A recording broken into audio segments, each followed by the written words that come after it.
Hello everybody. What I'd like to do today is to expose a disaster in science. A disaster which is holding back the whole of humanity's thinking and stopping us from accessing the next set of scientific tools. Now I'm going to give you the evidence you need to think it out for yourself. Evidence that you can go away and check. So stick with your sense of logic and nothing else. Your sociological compulsions can trick you into denying reality, which is why we tell the story of the Emperor's New Clothes. What you see is reality, but your sociological drive to conform to the majority is stronger and overcomes your sense of logic, and you're lost. So humanity is at the minute lost. What we need is a low-level, grand narrative description of nature. Nature is only made of atoms. It's all made of the same stuff. Therefore, logically, it must have a common set of driving principles. Stick with that.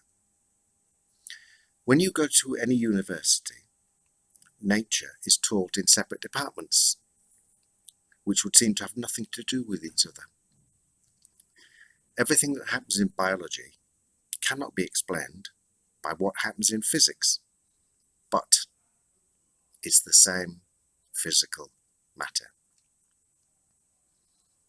Physics by itself is not enough to explain biology. What physics explains is that I fall over under gravity, my molecules are held together by electromagnetism, and my bones behave as levers. But that's it. The physics is over and done. Now that's been recognised by quite a few people. People like Stuart Kauffman, who wrote the book A World Beyond Physics. There's something missing from physics which allows us to gain access to what causes biology. Now, when quantum mechanics came along, with Erwin Schrödinger, we thought we had the answer. There was something else beyond classical physics, and the hope was that quantum mechanics was going to explain biology. That didn't happen. And he says so in this book, and he says we may need something more that goes beyond physics before we can explain biology. And we do. So I'm going to give you that something more in this video. And then in the next video, we're going to see how that something more and physics together can give you a common description of nature, and it solves all the big problems in science. The biggest problem in science is the fact that we don't have a common description for biology and physics. That's it. It's not dark matter or dark energy or anything else fancy. Very simple, very low level. So let's consider human beings have fatal flaws when it comes to logic. We get into things like tradition. We have compulsions which drive us away from logic. So maybe we've made a mistake. Maybe we made a mistake right at the beginning of science, and that mistake has tripped us up ever since. Well, if we go back and look through the science, we should see that mistake. And we do. The person who first found the mistake was Isaac Newton, when he found that his equations did not work for three bodies in space. Now, what's important to say is the bodies must be of near equal size. If you've got something giant like the Sun or Jupiter, lots of tiny little moons and tiny little planets, it doesn't work. The problem is called the three-body problem, and it's in this book here by Ian Stewart, The Beauty of Numbers in Nature. Now, the three-body problem is a huge problem that started to split science into bits as soon as it got started. 3 equal-sized bodies in space are completely chaotic. There's no predictable pattern to their behavior. The physics is still there, gravity makes them move, but now you've got physics and something else. Now this problem has been showing up more and more and more, and good physicists are writing about it. So let's have a look at some of the evidence. Bankrupting Physics. How today's top scientists are gambling away their credibility. Alexander Unzicker. Another book by Alexander Unzicker, which has a clue in the title.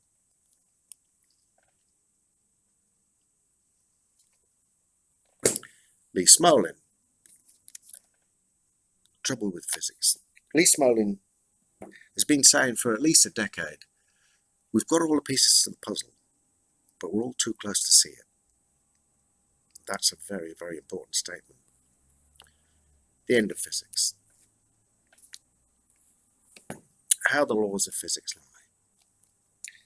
lie. And a really important book. A World Beyond Physics. To get to biology, you've got to have something more than physics. So I'm going to give you that something more. And it's been sitting in front of us for decades, but it's not been recognised. I'm going to tell you why it's not being recognised. And I'd just like to introduce you to this book here, the best book I've ever read on particle physics. Frank Close is a brilliant particle physicist, but listen to what he writes. He's talking about string theory. It is possible that this will eventually prove to be the long sought after theory of everything. And to read some popular science or watch on television, you might have the impression it is established law. However, there is at present no clear evidence to show that it has anything to do with the physics revealed by experiment. It is experiment that decides what is true or false. So there seems to be a contradiction. All the physics we've got has been proved by experiment, so we know it's true. Everything in this book is correct. All I'm saying is that this is not enough to explain reality. Can't have the 3-body problem. Something as simple as 3 bodies in space can't go in this book. Let's see why that's become such a problem. There must be something else besides physics that sits underneath physics and biology. And we must have that already. We must be using it. We must be looking at it. But we haven't recognized it as the common set of generic instructions that tells matter and space and radiation what to do. But I'm going to give you some clues. Then we're going to solve the problem. Here's a clue number 1. A maths book with some biology on the front. People don't notice that. Here's another one. Golden ratio. Once again, there's mathematical patterns on the front. In the Ian Stewart book, The Mathematics of Life. Now, you couldn't write this book unless nature was using mathematics. The old way of thinking was that mathematics was something humans did to describe what was going on. The new way of thinking is that mathematics is the low-level grand narrative of everything, the common set of governance the universe uses to do everything it does. If you take mathematics as causal, not descriptive, you can start to build a completely new model of nature. So let's do that. But let's slay the dragon of tyranny, of tradition, tyranny and tradition. It really has become a tyranny. Let's slay that dragon first and put to bed this idea. The cause of action in nature is just forces. If I go back to this book here, let's read something that slays that dragon. According to Einstein, gravity is not a force. So I've got contradiction in the old way of thinking between this book and this book. As far as mathematicians are concerned, it remains flat. It's rolled up into a cylinder, a sphere. A sphere has positive curvature, planet, star. Gravitational field has negative curvature. So I've got geometry in positive and negative parts. And if I see that geometry as mathematical instruction, I then get a common narrative between relativity and quantum mechanics, which is simply matter and space behaving to mathematical instruction, the exchange of information via bosons. I then get a common narrative between physics, the first simple set of mathematical instruction, and biology, information-driven systems of matter. Common. Now, the real clues that nail this one come in this book here. This is the best book ever written on chaos and non-linear dynamics. Chaos is just chaotic systems which don't self-organize, so they don't explain biology. They do explain how biology is physics with access to another set of rules on top of the physics. Because you can have physics just by itself, two bodies in space, or a harmonic pendulum. Then you can have three bodies in space and a chaotic pendulum. You've got another set of rules on top of the physics. So I've got physics, all predictable, chaos, unpredictable.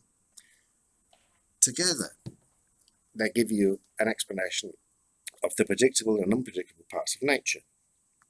So why can't we just put them together? Why haven't they been put together? Because in this book, there's no forces as explanation for a driving mechanism for matter. This book is just the behavior of matter. That's it. But there's no forces. He even states physics is not appropriate here, and we have to cast off the blinders that most 20th century physicists have worn. Now, I'm going to be making a series of these videos, and if you get hold of a copy of this book, I can talk you through it and show you all the clues which we use, my little team, to solve the problem of how nature works. So I'm going to give you the first important clue on page 3. It says, why have scientists, engineers and mathematicians become intrigued by chaos? 1. The study of chaos has provided new conceptual and theoretical tools, enabling us to categorize and understand complex behavior that has confounded previous theories. Physics. 2. Chaotic behavior is universal. It shows up in every university department. Mechanical systems, electrical systems, optical systems, chemical systems, nerve cells, biological systems. So it must be the common link. This book is all proved by experiment.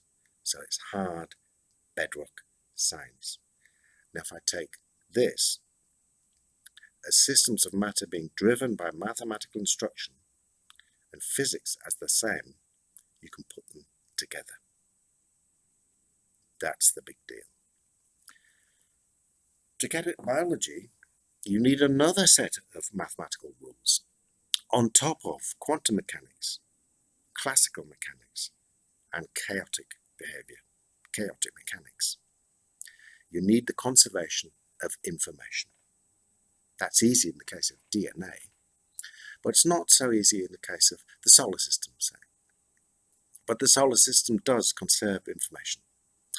If you try and move something like Jupiter, every other body in the system feels it and adjusts itself accordingly. So that information is conserved. Now I want to keep these videos really, really short, because human brains just like one new idea at a time. But in the next video, what I'm going to do is to use the idea from this video that mathematical instruction drives nature. I'm going to use it to solve all the big problems in science. I'm going to put the university departments back together. And I want you to ask me questions. Put questions down below so I can answer them. And what you'll see is that all the answers have common narrative. That's how we know it's true. And I'd just like to remind everybody that this book here, written hundreds of years BC, Euclid's Elements on Mathematics, is still as true today as when it was written. And that's the only book on the earth for which you can say that. See you next time.